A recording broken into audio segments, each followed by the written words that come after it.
let's say if I'm a normal investor, I have got my savings across multiple assets, let's say equities, real estate, gold, and let's say some amount of investments in debt mutual funds.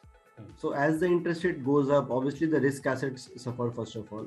And considering the elevated inflation in equities, I think equities is a strict no-no for me, even at these levels. So that's where I would be very, let's say, skeptical about my investments. I think people should move out of equities for some time because there's a huge correction likely to happen there sooner or later. And in terms of fixed income, what happens is that obviously your earlier investments in mutual funds or specific bond investments might suffer certain mark-to-market losses. But if you are holding till maturity, those instruments, your yield or your income is fixed. Post-tax, it is fixed, right?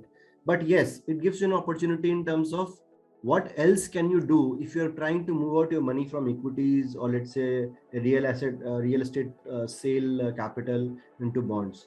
So I think we should utilize this current high yield information environment to start or initiating some investments in bonds, corporate bonds, specifically AA bonds where the spreads are quite elevated.